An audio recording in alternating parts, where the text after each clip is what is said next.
dándoles la bienvenida a este nuevo ciclo, a este tercero encuentro de los 4 que tenemos previstos en la coordinación y en nuestro convenio de FAM con la Asociación Argentina de Derecho Procesal.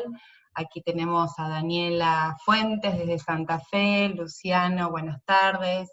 También está Claudia Jacuzzi, buenas tardes. Nos saludan desde Santa Fe, Mariel Rodríguez Ocampo, Claudia Pérez Grepo, te saluda desde Formosa, muy buenas tardes Claudia. Sandra, sí que es Sandra Dre, defensora pública civil de la ciudad de Gualeguaychú, bienvenida. La doctora Romina Escaglia, también de aquí de Rosario. Buenas tardes María Belén Vignani, y la verdad es que tenemos muchísimos más saludos, también desde Corrientes, el doctor José Ledesma. Machi, mientras te van presentando, te dejo entonces habilitado para que puedas dar comienzo a este ciclo a cargo del doctor Salgado. Hola, buenas tardes, ¿cómo están ustedes? Buenas tardes a todas y a todos.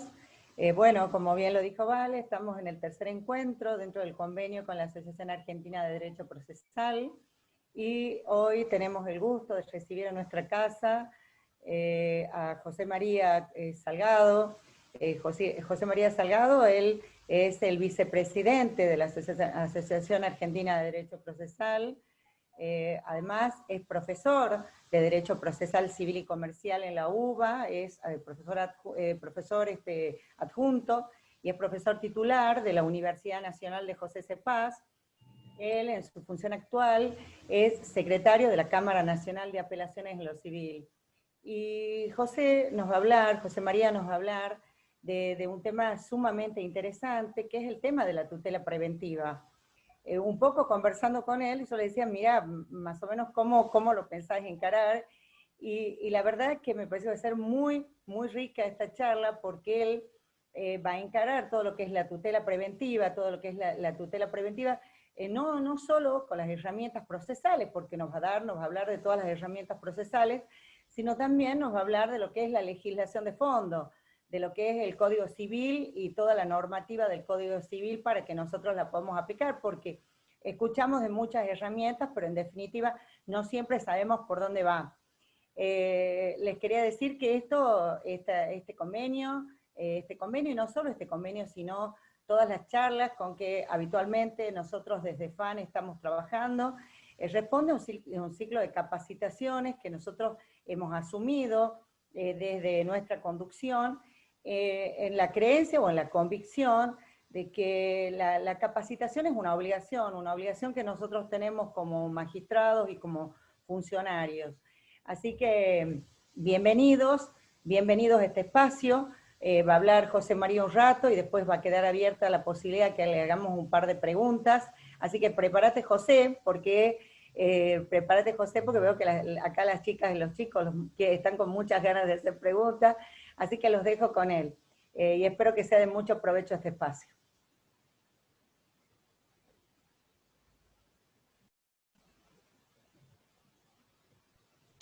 Ahora sí, ahora me escuchan. Perfecto. Decía que muchas gracias, que buenas tardes a todos, a todas. Veo muchos amigos, colegas, maestros, compañeros de la cátedra, en fin, de la Asociación Argentina de Derecho Procesal también, de los jóvenes procesalistas, y eso es solo en las ventanas que tengo delante. Gracias por la presentación. En general me gustan las presentaciones breves, no para hacerme el humilde, sino para no despertar muchas expectativas en lo que voy a decir. Así que si logro decir algo interesante, ya habré cumplido. Para la Asociación Argentina de Derecho Procesal es verdaderamente un gusto y para mí un honor esta invitación.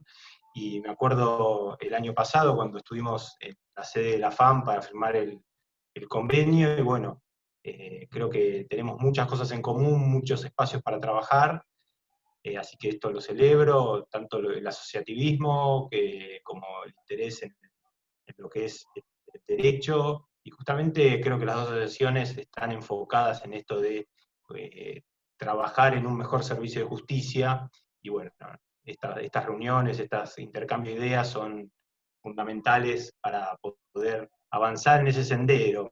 Y un poco esta tarde preparando la charla y bueno, para hablar de esto que es la tutela preventiva, digamos, más allá de presentar los distintos aspectos que yo considero que están incluidos, me quería centrar justamente en algo que se vincula mucho con el servicio de justicia, que son los obstáculos. Los obstáculos, digamos, las dificultades que ha tenido la tutela preventiva a lo largo del tiempo, en su implementación, en su uso, en su llegada en definitiva del texto de la ley, tanto sustancial como procesal, a la gente, que es el destinatario, el que viene a pedir respuestas a la jurisdicción. Y bueno, digamos, más allá de describir un poco cada uno de estos instrumentos, siempre voy a tratar de enfocarme en eso para que todos podamos evaluar realmente digamos, el trato, si es justificado o no, porque muchos de esos obstáculos fueron superados, y voy a terminar hacia el final, antes de que ustedes me hagan notar cuán equivocado estaba en todo lo que dije con sus preguntas, con obviamente la estrella de este tema, que es la regulación del Código Civil y Comercial, que se han cumplido 5 años de su sanción, que digamos, estoy hablando del artículo 1710 y siguientes, y su uso, ¿no? Porque son, por lo menos en los aspectos procesales de esos artículos, estamos frente a 2, 3 artículos, pero que tienen mucho hilo para tirar, ahí hay muchas cosas para analizar, desde un artículo que habla de que el juez podrá de oficio o pedido de parte dictar en forma provisoria o definitiva en el marco de una sentencia, es decir, todo eso merece un trabajo interpretativo, así como la legitimación, para ver en qué sentido se puede usar sin violar ningún tipo de principio o garantía constitucional, y además que sea útil, porque obviamente si se legisló para...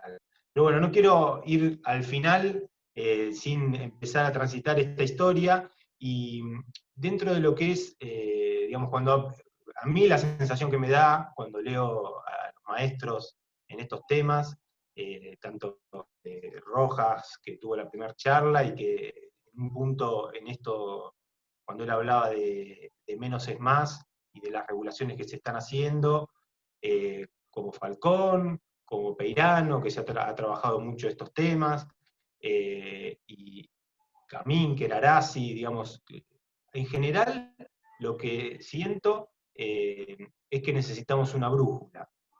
¿Por qué una brújula? Porque hay serios problemas lingüísticos y de clasificaciones para saber de qué estamos hablando. Necesitamos primero tener un lenguaje común que nos permita establecer a qué nos estamos refiriendo.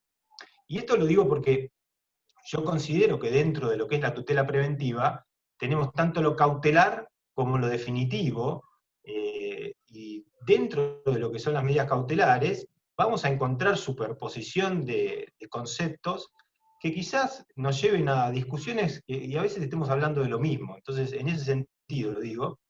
Y esto no sé si pasa tanto cuando estamos hablando ya de lo que son, para mí también parte de lo que es la tutela preventiva, que son los distintos institutos procesales, desde lo que podría ser la condena de futuro en el marco del juicio de desalojo, como el juicio de amparo, la acción declarativa, algún aspecto de la tutela colectiva, la tutela ambiental, y finalmente, obviamente, lo que me refería del Código Civil y Comercial en el artículo 1710 y siguientes. De modo que un poco lo que les propongo es trazar este recorrido para ver en qué medida nos ayuda a no volver a cometer errores y a abrir justamente y brindar con esta nueva herramienta, bueno, nueva, ya tiene 5 años, pero poder utilizarla con mayor facilidad. Vean, en lo referido a lo que es las medidas cautelares, quizá mi visión sea un poco clásica, pero encuentro que, por lo menos en los textos de Calamandrei, aunque ya son de 1936, hay muchas respuestas, y obviamente que es una valla alta a superar, pero hay que superarla en la medida de que esto nos traiga soluciones. Por ejemplo, encontramos, y cuando hablaba de la brújula, de autores que hablan de tutela anticipada, de cautela material, de jurisdicción anticipatoria. Claro, esto es netamente preventivo, porque yo puedo evitar que un daño que ya se sufrió se agrave, o que justamente el daño no se llegue a concretar, si la jurisdicción actúa aún en sede cautelar, por ejemplo, dando una medida de provisión de innovar, o una genérica, o la que fuere, que impida que una situación que está, digamos, gestándose, llegue digamos, a generar un daño. Claramente, estas también, digamos, si yo lo nombraba al Código Civil y Comercial como la estrella, quizás sea por lo novedoso, pero digo, sin todo el esquema, sin toda la utilización del sistema de medidas cautelares, quizá también sea muy difícil lograr esos objetivos. Ahora, miren esto, ¿no? Más allá de otras dificultades. Tanto la ley 26.854, que son las medidas cautelares contra el Estado, como el proyecto de Código Procesal Civil y Comercial de la Nación, que está presentado desde fines del año pasado en el Congreso, incorporan, como si esto significara una evolución, el traslado previo al dictado de una medida cautelar. Claro, y acá es para hacerse realmente preguntas. Yo no digo que, por ejemplo, en los casos en que el Estado es demandado, no sea posible un traslado previo, en tanto la urgencia de las circunstancias lo permitan, porque quizá se pueda lograr una medida cautelar más acorde a las necesidades y generando menos perjuicios al Estado, en ese caso.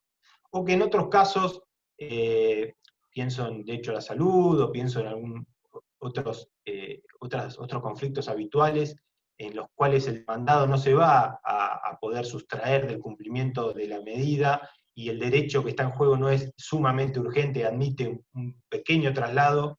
Esto no se puede hacer a los efectos solo de mejorar la medida que el juez pueda llegar a ordenar. Ahora, de ninguna manera esto puede ser un principio.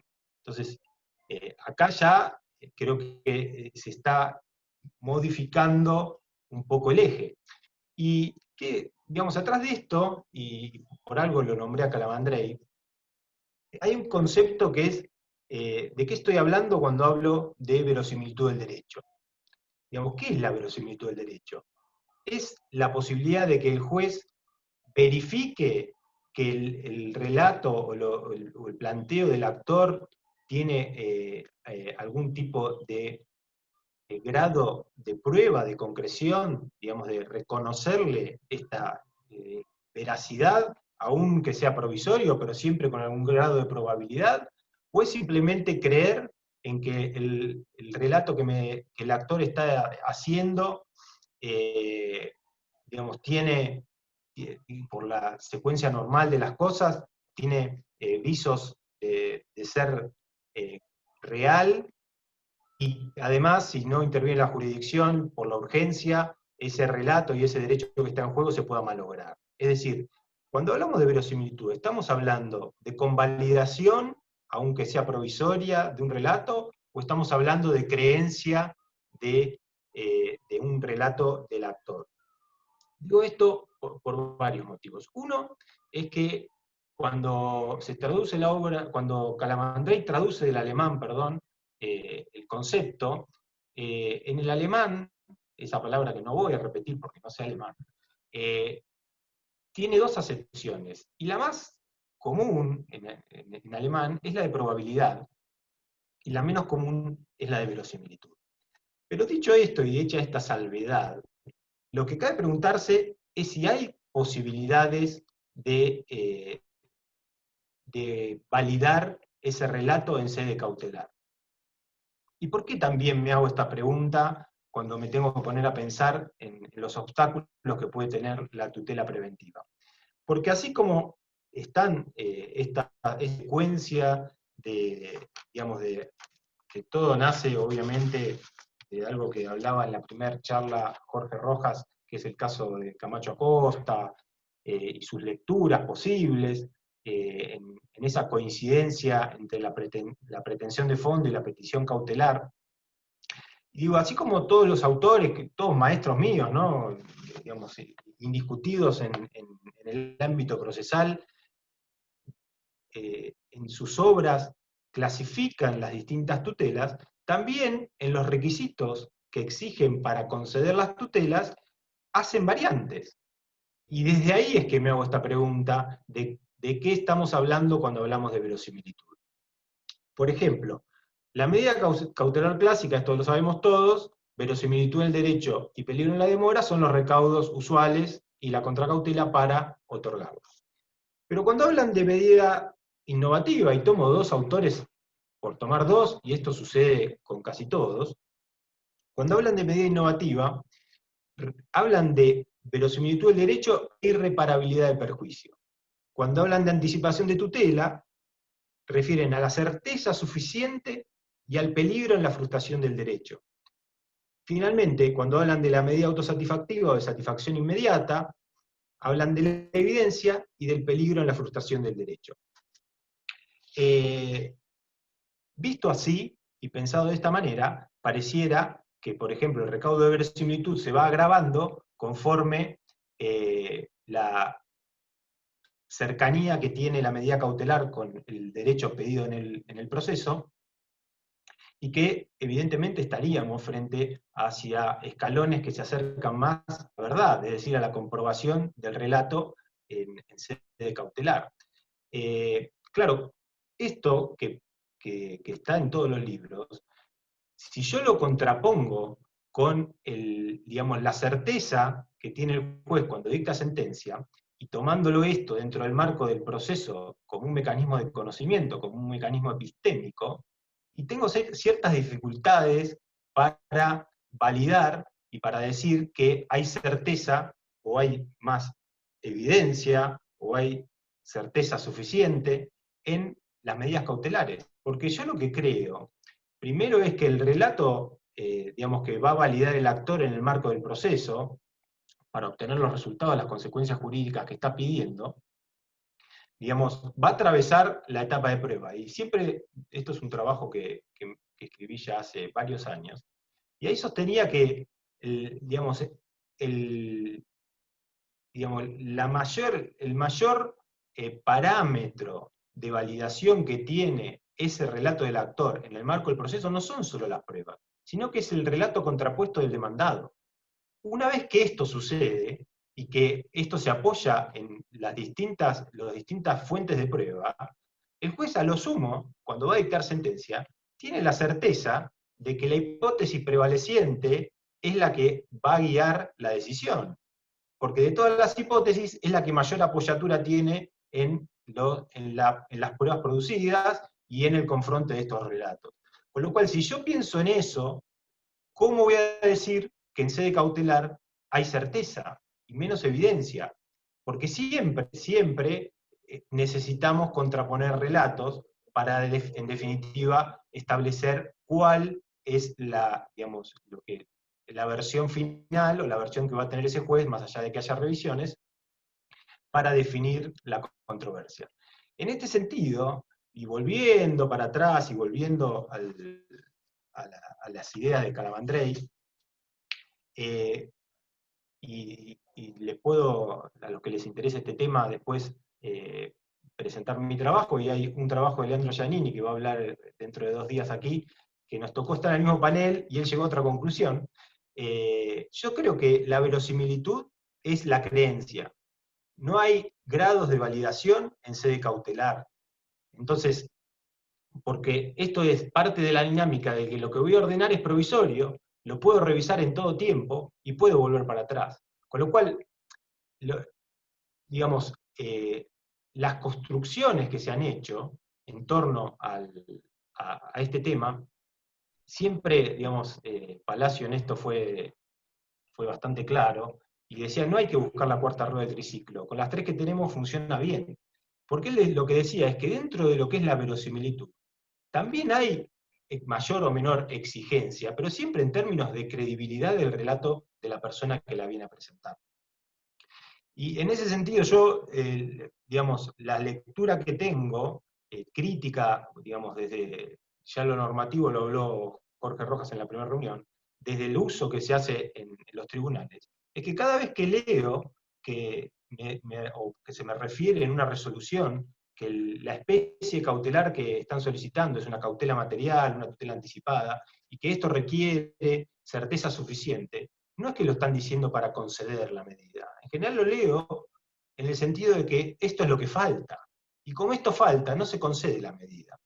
Por eso vuelvo, digamos, en aras a que la tutela preventiva sea lo más eficaz posible, en que las medidas cautelares, o lo que es lo cautelar, que forma una gran parte de lo preventivo, yo diría, parafraseando lo que ya dijo Peirano en algún momento, entre lo urgente y lo preventivo, o lo urgente y lo cautelar, que dentro de lo preventivo todo es urgente, pero en general todo lo urgente sí es cautelar o preventivo, que debiéramos quedarnos con lo clásico, por lo menos en este punto, aunque trabajemos, aunque pongamos el acento en claro, en que yo recuerdo cuando fui alumno en la universidad, que en la clase, no estoy seguro si era de derecho procesal o de otra materia, me dijeron que la medida cautelar no podía coincidir con el derecho de fondo, sencillamente, y que en esos casos tenía que ser rechazada.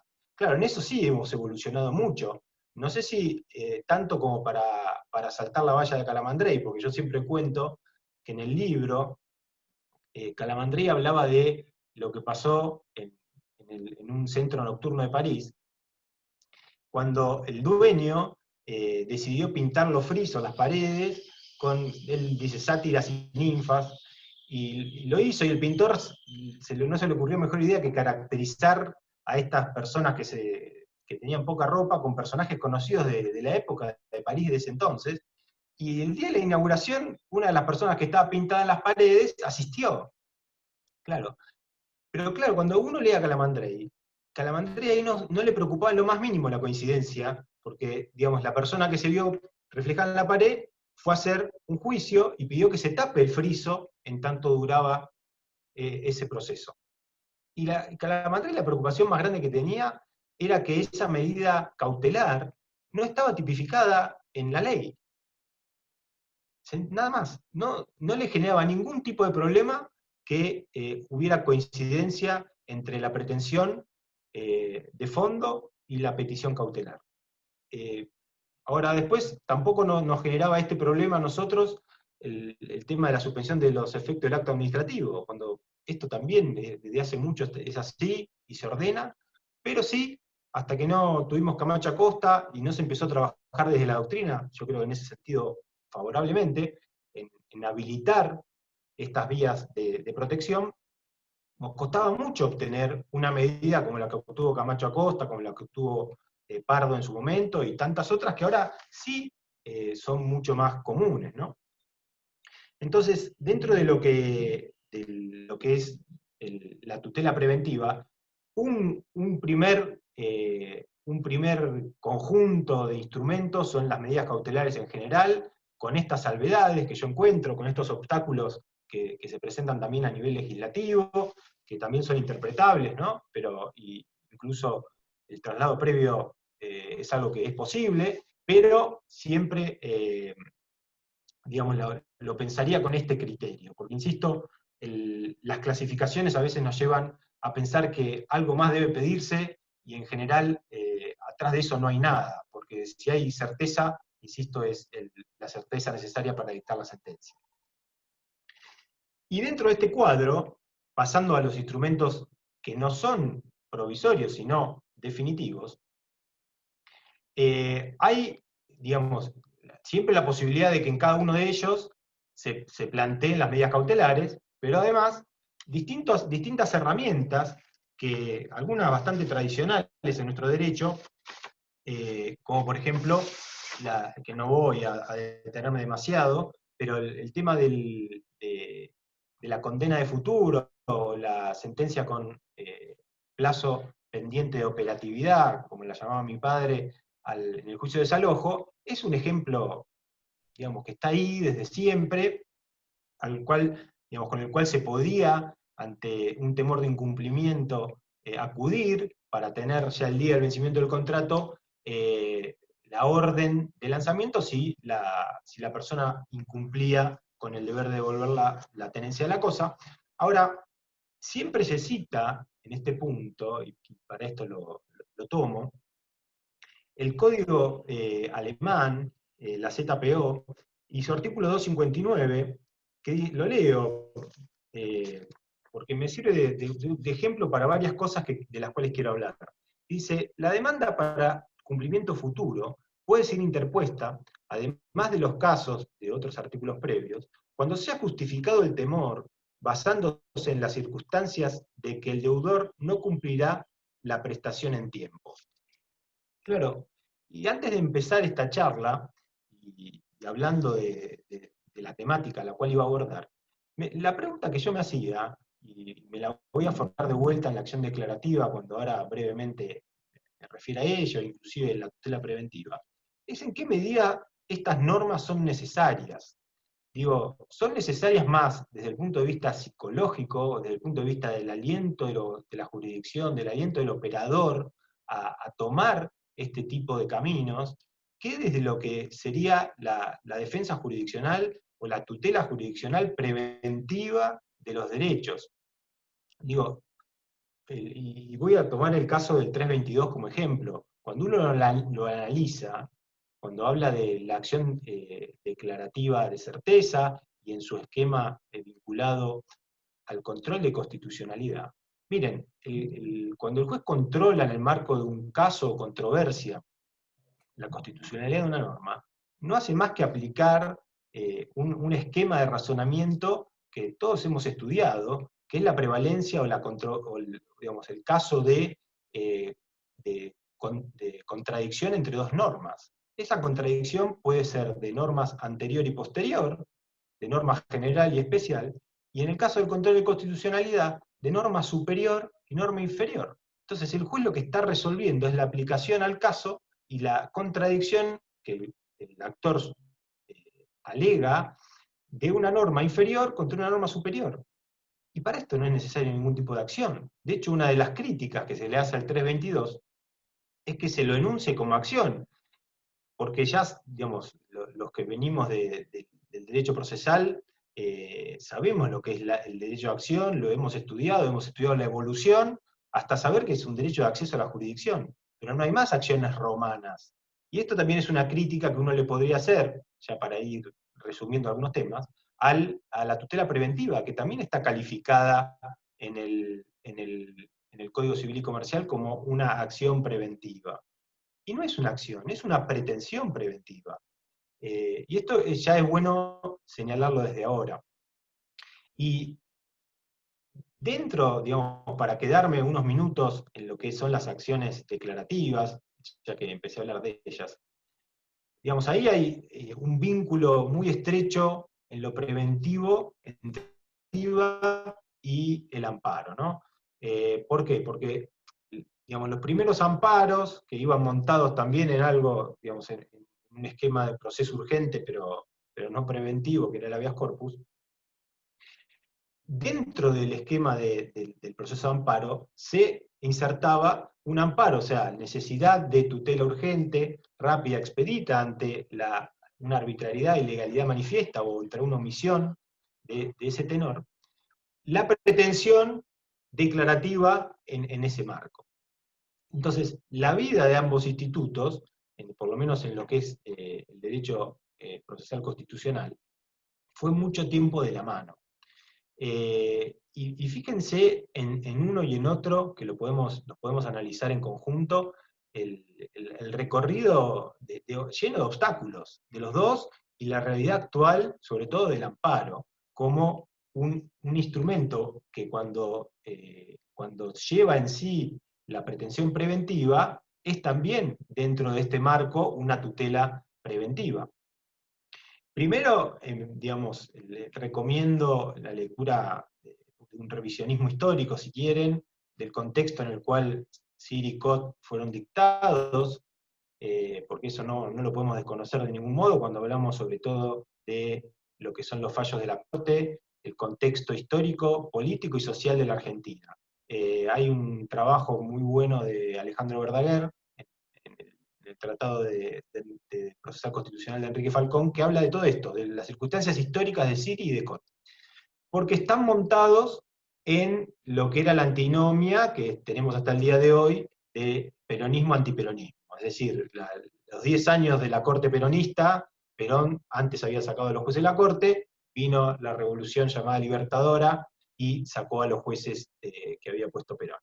Y Siri y Cot fueron dictados por esa corte en circunstancias bastante especiales, de las cuales no me voy a hacer cargo en esta charla, pero sí recomiendo esa lectura porque en general todos hemos aprendido que Siri y Cot es el florecimiento de las garantías y más allá de que esa sea quizá la herencia que recibimos con la legislación o con la regulación del amparo, no fue la idea que se tuvo cuando se dictaron esos fallos.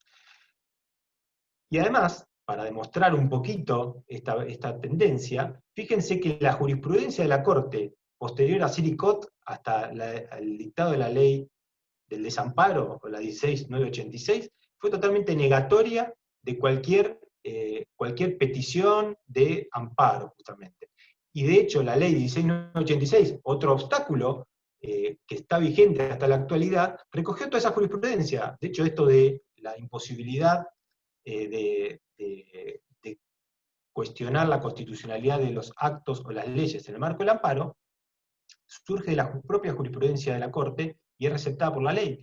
Y hoy, mal que nos pese a todos, un obstáculo para el amparo es la regulación.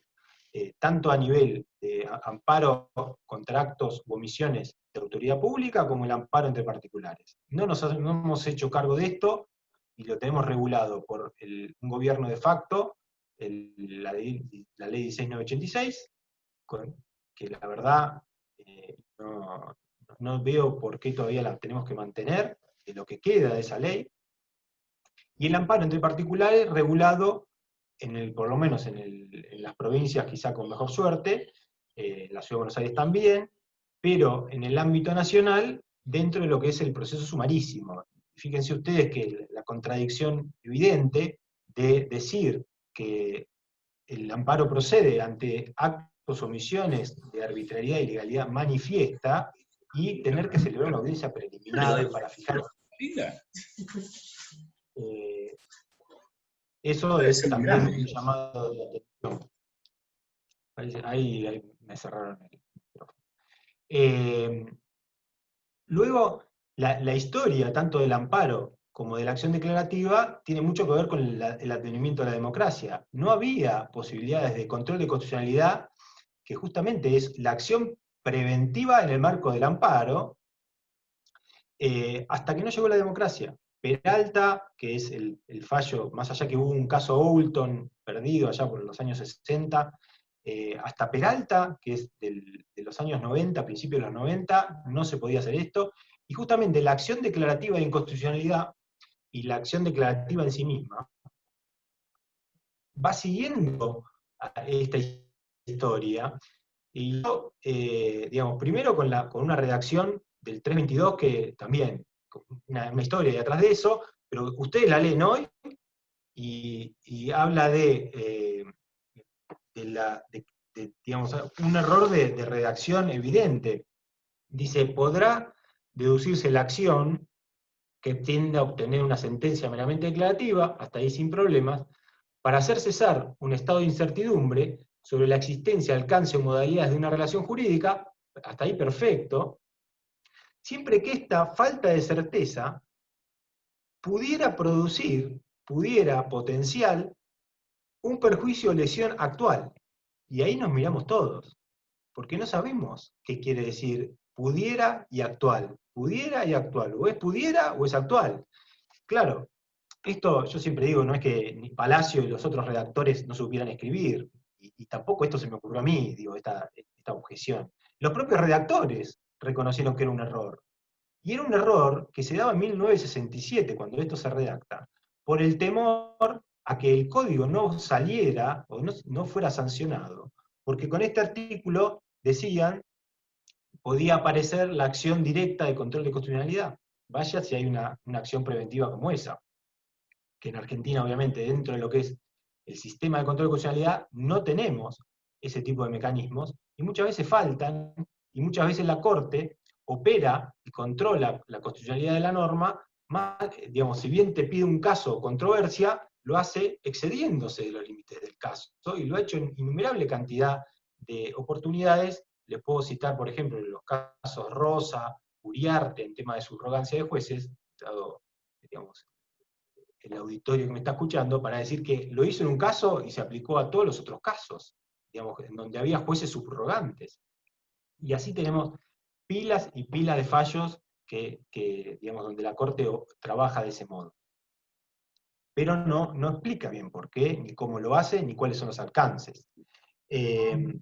Digo, este era un obstáculo que recién, digamos, la acción declarativa tuvo la posibilidad de tener operatividad cierta a partir de 1985, y esto también coincide con el advenimiento de la democracia. Y fue en el caso Santiago del Estero con YPF. Claro, ¿qué pasaba desde los primeros planteos de este tema, que digamos, lo traemos del principio de los años 60 hasta ese momento? Que la Corte no admitía la tutela preventiva, por lo menos declarativa, porque decía que no estaba regulada, al principio, después apareció 322, decía que violaba la división de poderes, decía que existía, en el caso de que se exigiera el control de constitucionalidad de una norma, que las leyes tenían presunción de validez, es decir, se escudaban distintos elementos, y sobre todo decía que no había caso si no había pretensión de condena. Recién en Santiago del Estero con YPF se hizo cargo la Corte de lo evidente, y digo lo evidente porque era algo que no podía desconocer la Corte de ninguna manera, porque ya en 1973 hay un dictamen del procurador que es Marquardt, donde el dictamen es buenísimo. Pasa que el fallo, digamos, eso nunca llegó a ser un fallo, porque vino abstracto antes de que pudiera expedirse la Corte, y ahí el procurador explica toda la historia en Estados Unidos, explica cómo tiene que operar en el marco de una relación jurídica, y que esto no resulta violatorio de la división de poderes, bueno, todo lo que ya sabemos.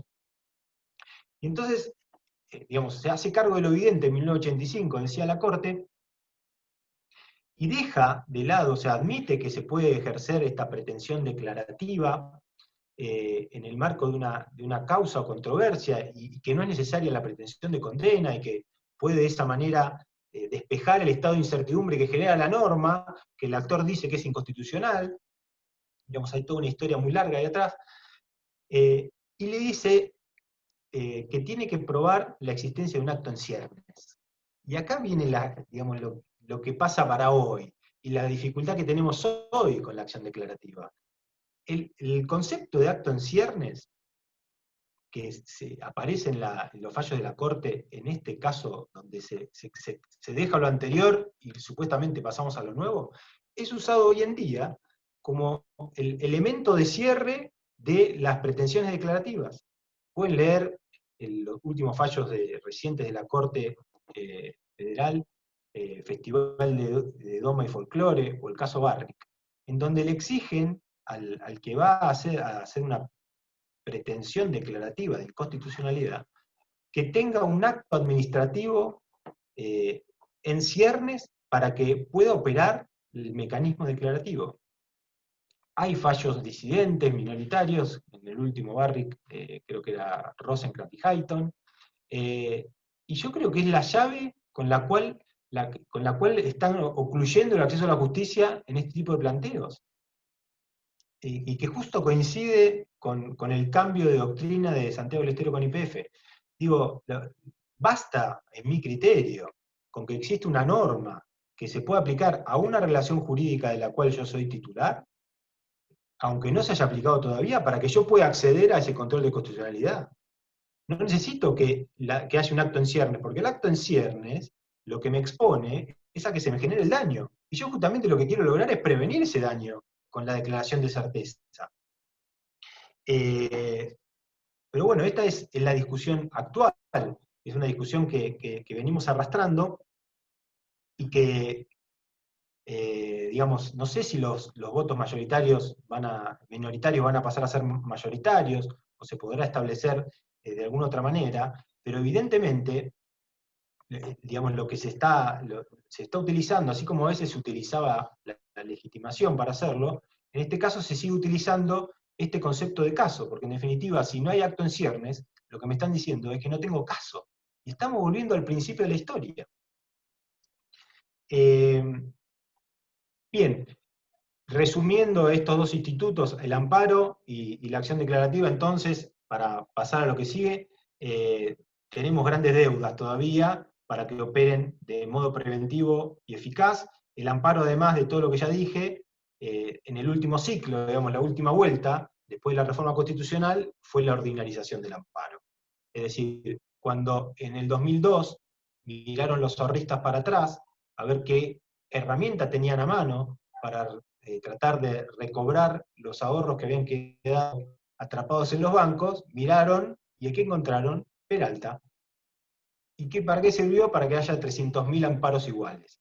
Y el otro día en una clase ahí recordaba una frase que decía mi padre, que había sido juez, y decía, cuando la pila del amparo es tan alta como la pila del ordinario, no hay juicio rápido, no hay juicio eficaz. Y esta es la realidad del amparo hoy. Un proceso que, primero, no tiene un sistema adecuado desde lo procesal, y segundo, que está ordinarizado. Entonces, dentro del amparo, que parece ya un juicio ordinario, sobre todo en amparo de salud, funcionan las medidas cautelares. Y ahí volvemos a la discusión que planteaba antes sobre en qué casos proceden o no las cautelares. Tampoco tenemos muy discutido todavía para qué vamos a usar el amparo, porque, digamos, si es para la tutela de derechos constitucionales, hay algo que es claro, todos los derechos son constitucionales. No hay ningún derecho que no tenga anclaje en la Constitución o en las convenciones. De modo que todavía tenemos que ponernos de acuerdo, y esto creo que es un rol que para que esto funcione, lo tienen que asumir los jueces, porque en definitiva el abogado va a buscar lo que sea más útil para su cliente, lo más rápido, lo más eficaz. El que tiene que saber si el conflicto lo va a poder resolver rápidamente es el juez. Entonces, la canilla o el grifo para abrir o cerrar la posibilidad del amparo es de los jueces. Y claro, a la par de este mal funcionamiento de esta herramienta, que supuestamente la Constitución nos dice que tiene que ser la más rápida y eficaz, porque está en el artículo 43, fueron proliferando y atomizándose otro tipo de mecanismos con mejor o peor suerte, claro, todo con una idea general, que es la efectividad del proceso para brindar respuesta a los derechos que son conculcados. Hay que preguntarnos sobre la eficacia sistémica de todo esto. Me gustaría llegar al análisis de la tutela preventiva como está regulada en el Código Civil y Comercial, que la tenía por acá porque acá está, mencionando algo que pasa actualmente en la Corte, y que es la tutela de los derechos de incidencia colectiva, que viene pegada a lo que es el amparo, y tiene que ver para mí con lo que es la regulación de esta función preventiva del daño.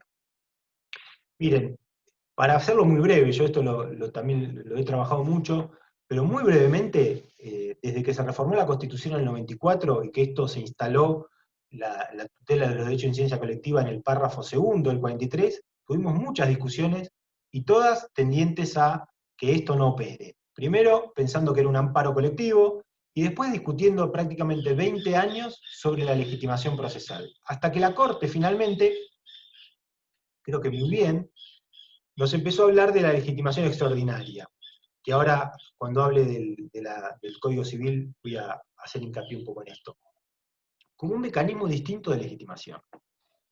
Superado esto, tenemos otra dificultad, digamos, en todas estas que les estoy marcando, que es común al amparo, que es común a la acción declarativa, y es la deficiencia legislativa del tema.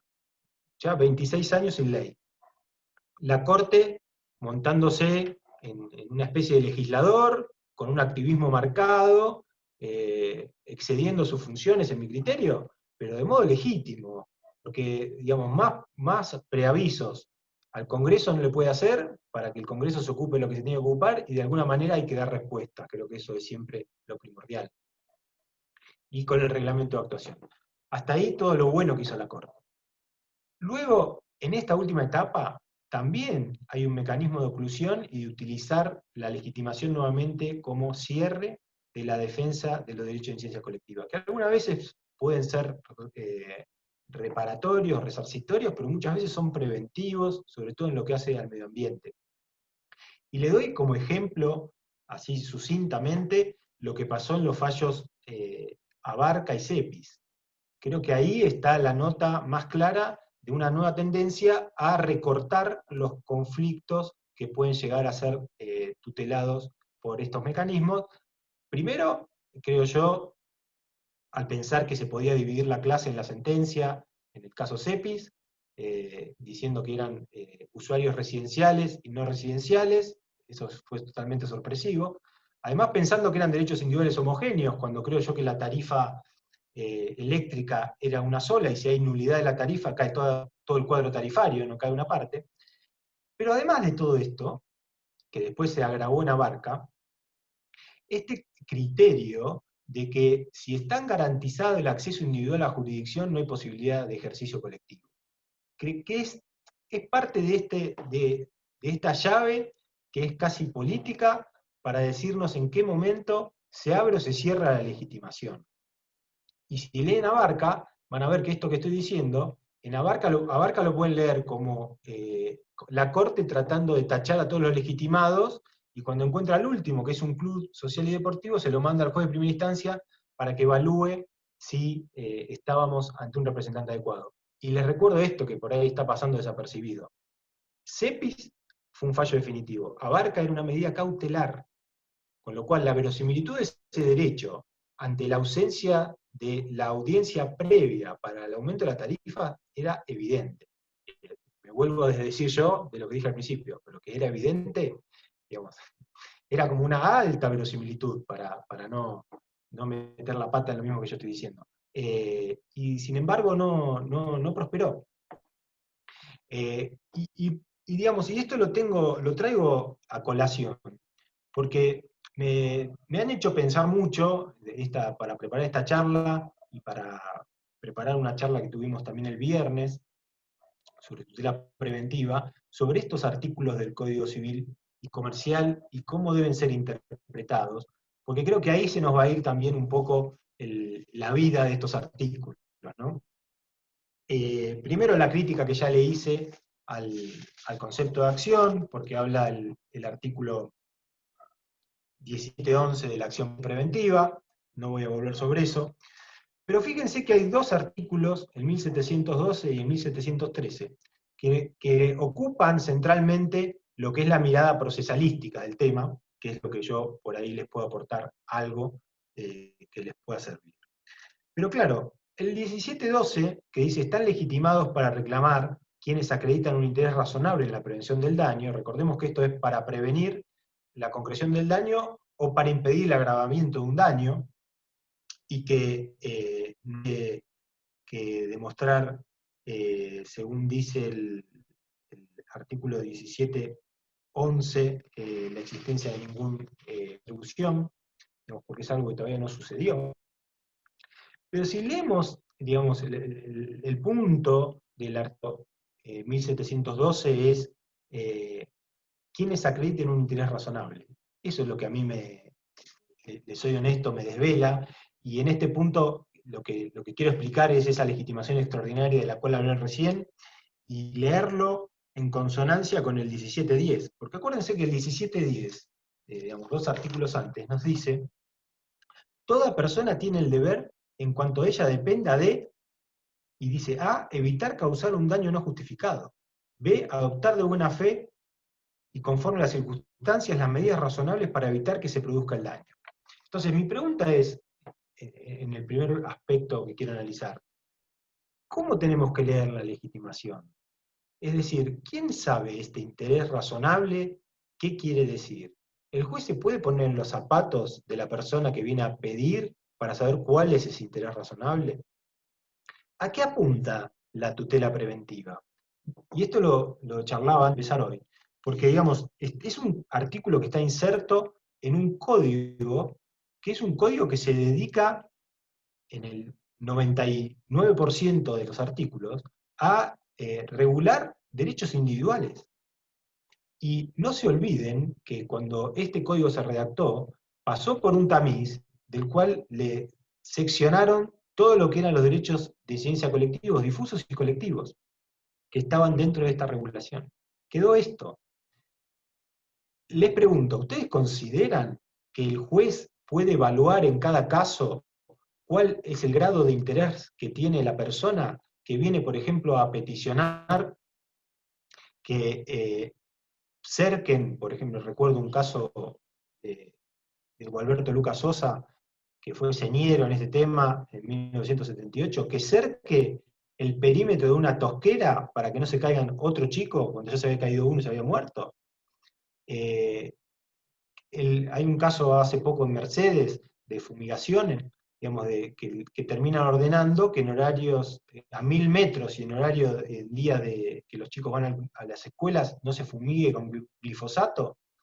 ¿Quién es el interés razonable? ¿Yo tengo que ser el padre de un niño que va a la escuela? ¿Puedo ser un maestro? ¿Puedo ser un vecino? ¿Puedo vivir más lejos de Mercedes? ¿Vamos a empezar a discutir esto? Porque esto me hace acordar mucho aquellas discusiones que había en los derechos de incidencia colectiva cuando hablaban de afectado, y la Corte decía que tiene o no tiene interés, y me remite mucho también a las discusiones del derecho administrativo, cuando hablaban del interés legítimo, el interés simple, y honestamente me pasa lo mismo que me pasaba, y que recién describía, con los conceptos de certeza y verosimilitud y evidencia. No los puedo poner sobre la mesa, no puedo diferenciarlos. No puedo ver cuándo hay más o menos interés. Quizás sea porque el interés es del otro y no del juez. Y entonces, claro, pensando en estas charlas, tuve dos reflexiones. Una es la lectura o el molde bajo el cual hay que leer la legitimación de este artículo 17.12. Y yo creo que lo más aconsejable sería leerlo bajo el molde de la legitimación extraordinaria. Y es bastante sencillo, en definitiva, porque, digamos, siempre esto lo explico, digamos, para todos ustedes va a ser algo evidente, pero creo que hay que reflexionar alguna vez más. Digamos, cuando el juez tiene un problema de legitimación procesal, y cuando el problema de legitimación es de una legitimación ordinaria, es decir, el titular de la relación jurídica, de un lado y del otro, el que tiene el titular para reclamar y el titular para satisfacer la pretensión. ¿Qué hace el juez para resolverlo? Y mira quién está en el proceso de un lado y del otro, activo o pasivo, y va a investigar la relación jurídica. Y se fija si el titular del proceso es el titular de la relación jurídica. Si hay correlato, hay legitimación. Hay legitimación activa y legitimación pasiva. Esa es la legitimación ordinaria. Claro, la Corte, en el marco de los derechos de incidencia colectiva, y esto pasa en otros institutos del derecho, como por ejemplo la legitimación pasiva de las compañías de seguro en los accidentes de autos, digamos, que no tienen vínculo directo con la víctima, o el ejercicio del control de constitucionalidad concentrado, y en otros supuestos, en donde la legitimación no está dada por la titularidad del derecho, que es lo que se denomina ordinaria, sino por una legitimación extraordinaria que está dada por la ley. Es decir, el juez, para verificar la legitimación, no tiene que ir a la relación jurídica, tiene que ir a la ley y fijarse si es la ley la que habilita al sujeto para hacer ese planteo. Básicamente, digamos, lo que nosotros conocemos y estudiamos en derecho romano y en el derecho comparado, inclusive en el habeas corpus, como acciones populares, en realidad, son legitimaciones populares, porque la ley habilita a cualquier persona a hacer ese planteo. Entonces mi propuesta, como lectura de este artículo, es que este interés razonable tenga que estar dado por una legitimación extraordinaria, y que no le pongamos digamos, a los jueces a discutir si hay o no hay interés, si la persona vive a una cuadra del basural, o vive a 3 cuadras, o ya por vivir a 15 no tiene interés razonable. Me parece volver a criterios de bastante difícil convalidación y bastante difícil examen por parte de los justiciables.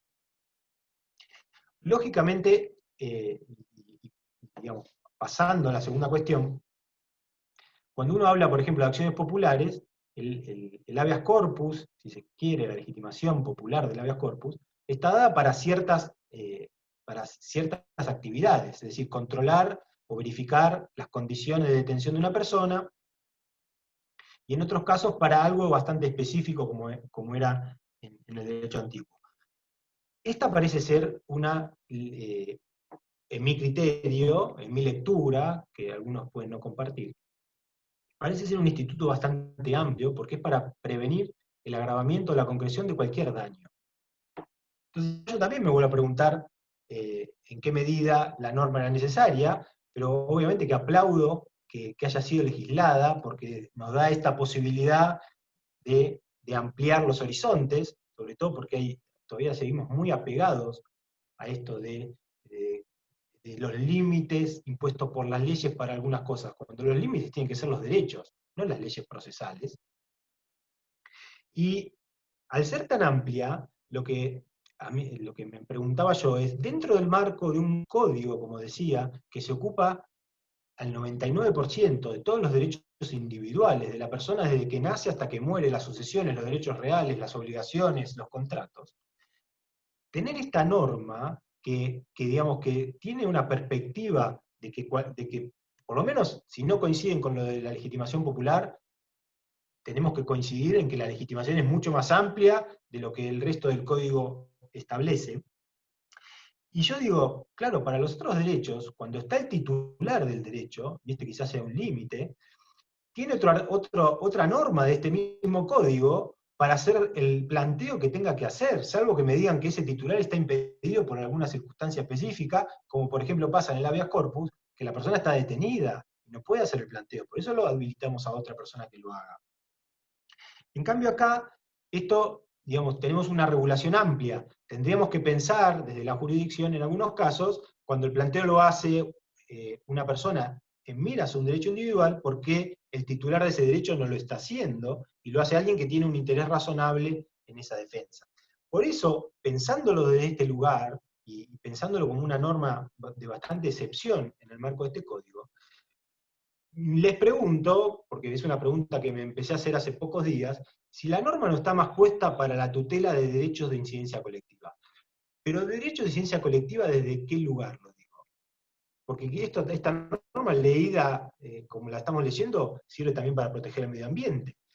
Derechos de incidencia colectiva, ¿por qué? Porque no sabemos quién puede sufrir el daño que queremos prevenir. Es decir, yo a veces doy un ejemplo que es un caso de una persona en la ciudad de Buenos Aires que iba a cruzar la esquina, cruzar una calle, nada más, así de fácil. Y vino un colectivo que doblaba, siempre hacía el mismo recorrido, doblaba la esquina, como la calle era angosta, las ruedas de atrás se subían a la vereda y esta persona muere porque le agarran las dos ruedas de atrás. Bien, no sabemos quién va a ser la próxima persona que se pare en esa esquina, pero sí sabemos que si cambiamos el recorrido de ese colectivo o ponemos alguna defensa en esa esquina, es probable que ese daño, que fue gravísimo, no vuelva a suceder. Lo cual estamos tutelando intereses de cualquier persona que se vea en el futuro en esas mismas circunstancias. Y estos intereses son generales, no son específicos. Porque digo, si fueran específicos, es probable que este mismo código, en otro apartado, en otra norma, tenga una tutela para la defensa individual de esos derechos. Entonces, mi lectura de la norma, para no seguir extendiéndome, y porque me falta todavía la última parte del 1713, es que es una legitimación extraordinaria, es decir, el juez debería ver que la norma es la que establece esto y no ir a sumergirse en la relación jurídica, porque primero no va a encontrar a la persona en la relación jurídica, porque además la relación jurídica probablemente todavía no exista, y segundo porque hay que verificar ese interés razonable, que es algo bastante inasible para una persona externa al interesado. Y al margen de eso, también creo que más sirve para tutelas generales que para tutelas específicas, o tutelas de derechos individuales particularizados. No quiero ser terminante con esto porque admito que puede haber supuestos en los cuales el interesado, por algún motivo, no pudiera acudir a la jurisdicción, y con esta norma también haríamos esa defensa siempre que esto se justifique, quizá. Y el siguiente artículo, que yo también creo que merece algún tipo de mención, es esto de que la sentencia que admite la acción, en este caso para mí sería pretensión preventiva, debe disponer, y acá vienen los conflictos, a pedido de parte o de oficio, en forma definitiva, provisoria, definitiva y sentencia, o provisoria y sentencia. Digamos, en general aprendimos que en la sentencia todo era definitivo, nada era provisorio. Pero bueno, acá la norma nos pone ante esta disquisición. Claro, digamos, y yo creo que hay una lectura de esta norma que tiene que ser acorde a la Constitución, a los tratados internacionales. No podemos violar el derecho de defensa, no podemos violar el derecho a ser oído. Y entonces, claro, me pongo a pensar, por poner un ejemplo, que nos explique estas distintas situaciones. Digo, si volvemos al caso de la línea de colectivo, digamos, la discusión estaría dada entre los herederos de la víctima, la línea de colectivos, la aseguradora. Ahora, ¿qué pasa si el juez, aunque nadie se lo pida, decide en la sentencia, advirtiendo que esto se da todo el tiempo, porque el colectivo tiene una longitud que no le permite doblar, decide ordenarle, por ejemplo, al gobierno de la Ciudad de Buenos Aires que ponga en la esquina un cantero de concreto para evitar que el colectivo pueda subirse y que genere nuevos daños? O le obliga a la línea a cambiar el recorrido. Claro, lo que yo sostengo es que estas decisiones, que están avaladas por esta norma, no pueden ser nunca definitivas, porque el gobierno de la Ciudad de Buenos Aires, que es al que le estamos imponiendo una obligación, no fue parte de la discusión. Entonces, en algún lugar, en otro proceso, puede querer llevar a discutir esa obligación de hacer que el juez le está imponiendo, que quizá hasta sea una imposición provisoria en un primer proceso, que derive en un segundo proceso, y no hablo de este caso, sino de algún otro, en un segundo proceso que incluso tramite ante otro juez, porque la competencia con el gobierno de la Ciudad de Buenos Aires quizá no sea la misma que la competencia en donde esto se ordenó. Entonces, creo que mi lectura, y una lectura que considero digamos, que puede avalar esta redacción, es esta, ¿no? Una norma que permite modular la actividad jurisdiccional, permite incluso que el juez de oficio determine determinadas conductas, de hacer, de no hacer o de dar, y que cuando se las imponga a terceros, o se las imponga a la parte, pero sin una discusión previa y de oficio, o a pedido de parte de un tercero, esto tenga que ser provisorio, para habilitar la discusión posterior. Que es lo mismo que pasa, si quieren volver al principio de la charla, con las medidas cautelares que podrían llegar a adquirir estabilidad cuando uno no quiere discutir. Y ahí yo cuento un caso de Google, de Yahoo, donde la persona lo único que quería era borrar del buscador un URL, y no quería daños, quería eso, con eso estaba satisfecho. Entonces, si el demandado, que eran Google o Yahoo, no quería discutir, ¿por qué tenemos que volver con el esquema procesal de que hay que interponer la demanda en un plazo porque la medida cautelar va a caducar? No, tenemos que pensarlo de otro lugar. La respuesta es satisfacer pretensiones, tratar de generar menos conflictos. Y con ese tipo de legislación lo que hacemos es generar más conflictos. Entonces, digamos, de esa mirada sistémica es que les propongo, los provoco quizá para que pensemos tanto en la legitimación como en la utilización que le estamos dando a esta tutela preventiva del Código Civil, que creo yo que tiene mucha potencialidad por esta modulación posible, y que puede ser muy útil para el uso jurisdiccional sobre todo, porque los jueces, yo creo, todo el tiempo toman conocimiento de estas circunstancias y de situaciones que se reiteran y que llegan con un caso, pero quizá a raíz de conocerlo en un primer caso puedan evitar nuevos casos de modo preventivo. Bueno, un poco el paneo y la historia y la secuencia de dificultades que quería proponerles hoy, creo que la he cumplido. Obviamente que seguramente tendrán preguntas, y inclusive me harán saber cuán equivocado estoy en la mirada que tengo del tema, y creo que de ahí voy a aprender un poco para la próxima charla. Muchas gracias. Bueno, muchas gracias, José María, ha estado muy claro. De todas maneras, te cuento que ya hay preguntas en el chat, así que, bueno, te agradecemos porque está muy, muy linda, realmente muy amplia y abarcativa como vos querías, porque esa es la conversación que hemos tenido previa, no solo de los instrumentos procesales, sino también de los instrumentos sustanciales y los procesales que tiene la ley de fondo, así que la verdad que muy bueno. Vale y Silvina creo que están ahí para que arranquen con las preguntas, veo varias ahí, nada más que no leo tan bien. A ver, Vale o Silvina. Dale, ahora, bueno, felicitaciones, José María, gracias, Machi. José María, perdón que no estuve al comienzo, pero es que estaba saliendo de una clase y ya no la podía postergar más. Así que, bueno, me encantó tu charla, realmente nos dejaste pensando, ¿no? Y más, bueno, nosotros, viste que en Mendoza tenemos una regulación complicada ahora, que nos hace más difícil entender este tema. Creo que, mirá qué interesante, te hago esta reflexión que hace Pedro Modura, que me parece que como que cierra un poco lo que vos has querido transmitir. Dice, cuando la pretensión protege derechos de incidencia colectiva, uy, se me fue. A ver, para. Dice, cuando la pretensión protege derechos de incidencia colectiva, la legitimación adecuada es más amplia, lo razonable apunta al objeto que se persigue. Hay que relacionar la pretensión preventiva con el 14 inciso B y 240 del Código Civil y Comercial. Felicitaciones, bueno, José María, por la exposición. Bueno, me parece que es muy interesante tu mirada, que estas normas tienen más coherencia con los derechos de incidencia colectiva, como dicen. Me parece que cierra, cierra más, gracias. ¿no? Y lo de la legitimación y También el caso también me encanta. también a Pedro, que es un asiduo concurrente a todas las actividades de la ADP por lo menos.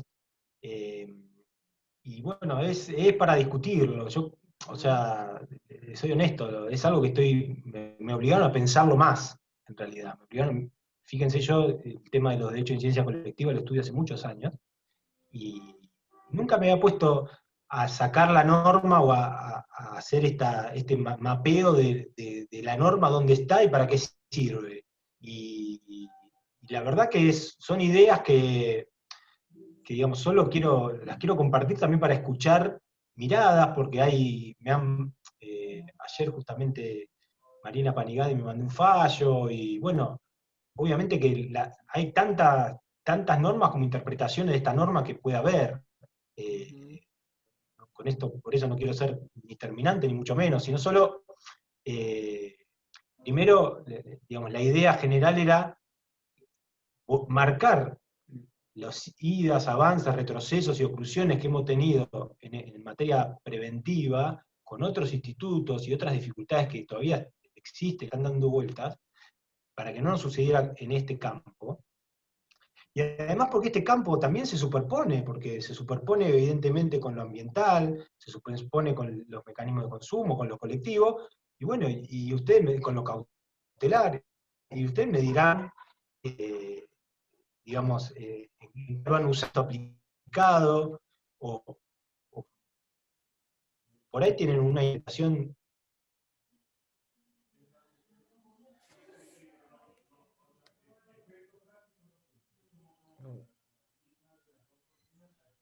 Me parece que el doctor Salgado quedó, ¿no es cierto?, ahí con un problema de conectividad. Vamos a ver si lo podemos solucionar, Silvina, con Franco. Sí. Sí, ahora lo conectamos porque tiene dobles banchas y creo que se iba a conectar en la... Ahí está. Ahí Franco lo está asistiendo a ver si se puede pasar de banda. Así que mientras tanto, si alguien quiere dejar una pregunta en el chat, lo podemos ir agendando y poniendo en las listas. A ver, yo ya te digo.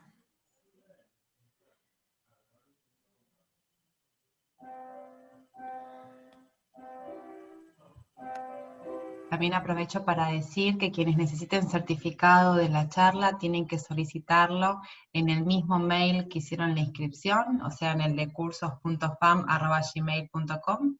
Y a partir de mañana también esta conferencia va a estar subida a la página web, perdón, a la página de YouTube, a nuestro canal de YouTube de FAM. Y ahí creo que logramos restablecer la conexión con el doctor Salgado. Volvió José María. Bienvenido, Sí, José María, de nuevo. Necesito Ya nos había hablado, una incluso acción preventiva para la conexión a internet. ¿viste? Te podemos ayudar, claro. Sí, no, sí. Por suerte se cortó cuando ya había terminado, y ahora esperemos que dure hasta que terminen las preguntas. Decía que la Corte, con una interpretación del mismo artículo, cambió la extensión de la punibilidad en materia de aborto, por ejemplo. Y el artículo es el mismo 100 años después. La interpretación juega mucho el contexto histórico y político en el cual se hace. Así que y está la misma ahí, digamos, no hay ninguna diferencia.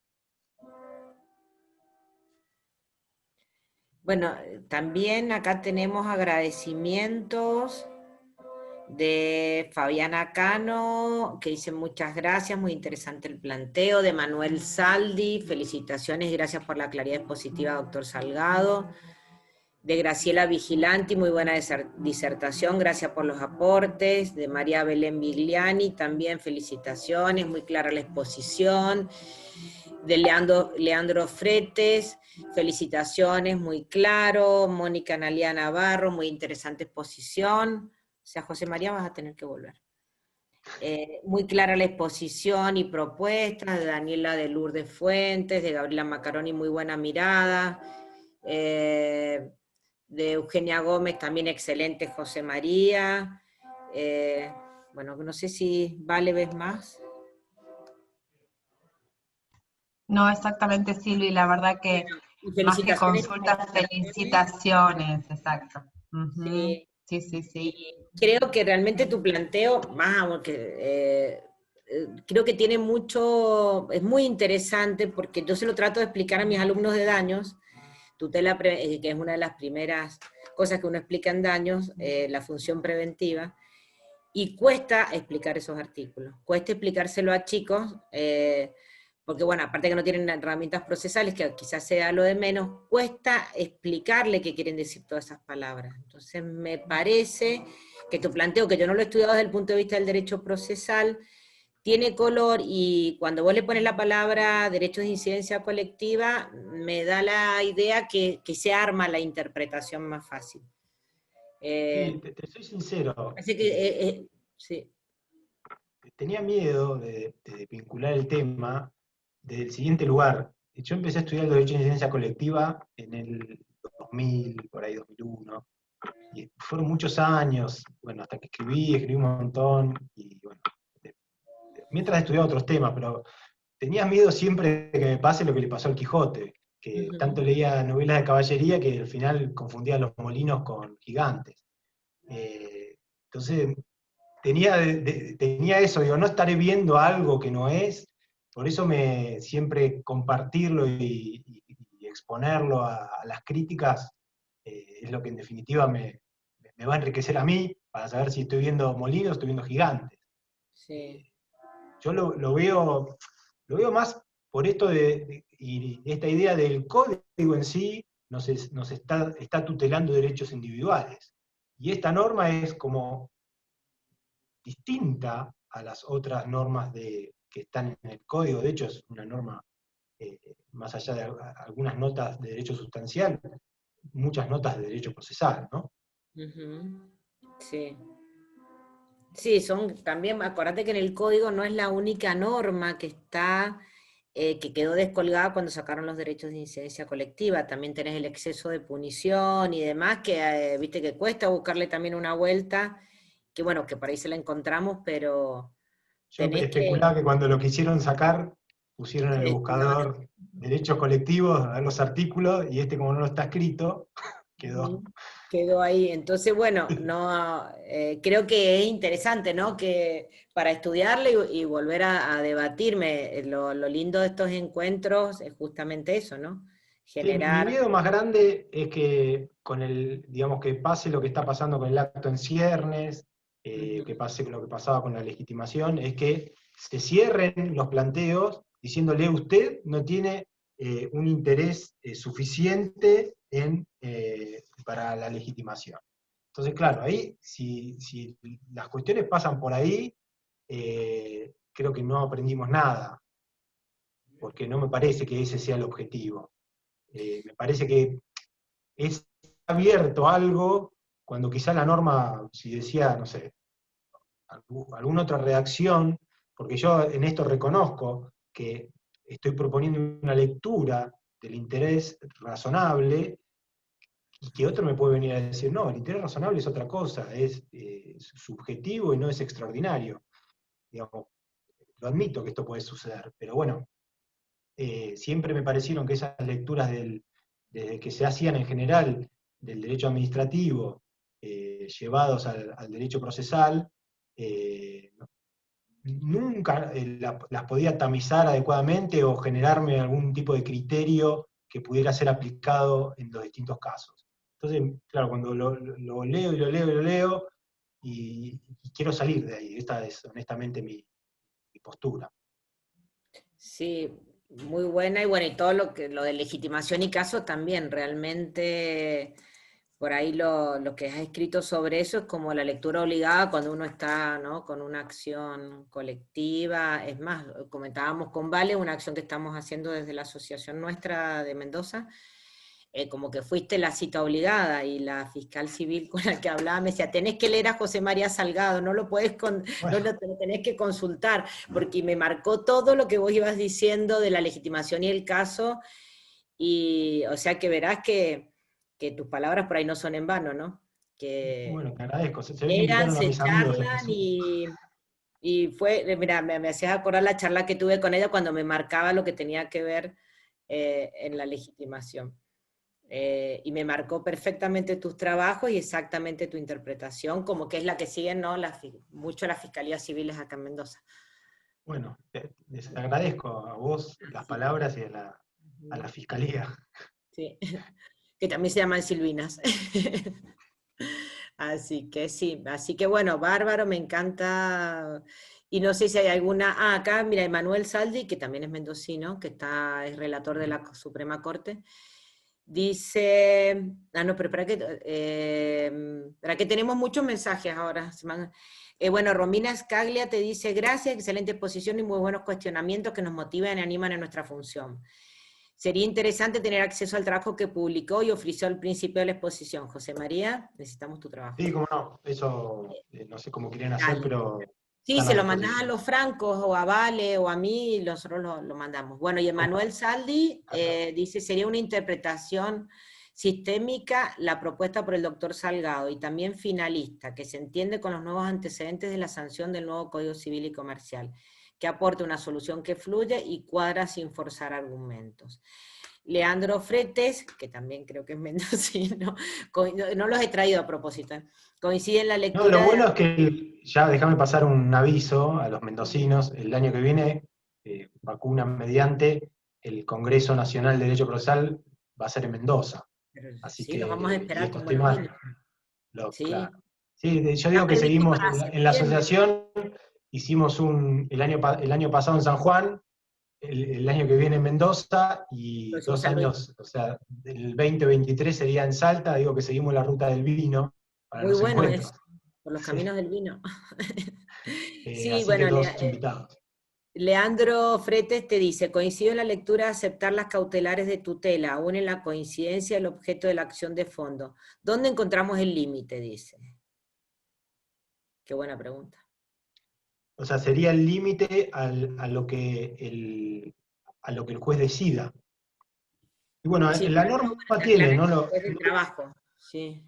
La norma tiene algunos criterios que no los referí porque no eran exactamente vinculados a lo procesal, pero hasta donde yo leí, después dice, debe ponderar los criterios de menor restricción posible y de medio más idóneo para asegurar la eficacia en la obtención de la finalidad. Diría que digamos, lo necesario para resguardar y para evitar que esto vuelva, o algo como lo que tenemos adelante, o ese daño que se puede llegar a concretar en el futuro, o que se puede agravar, o se agrave, o se concrete. O sea, lo mínimo necesario que uno piense que es suficiente para evitar que eso suceda. Creo que ese es un límite concreto, y después, obviamente,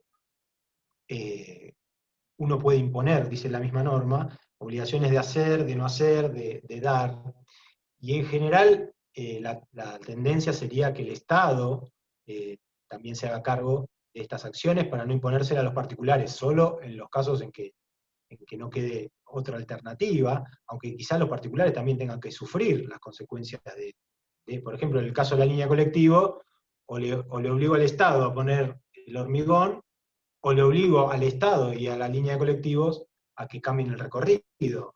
Digo como ejemplo, ¿no? Que se me ocurren, también es casuístico, pero creo que es como, digamos, como la intervención necesaria para lograr el objetivo, lo mínimo indispensable. Más que nada si esto no es algo discutido en el proceso, porque si ya discutido en el proceso y los sujetos que tienen que cumplir las obligaciones son parte, bueno, ahí ya tenemos otro tipo de amplitud también, ¿no? Exacto, sí, así creo que es. Vale, tenemos más preguntas por el canal de YouTube.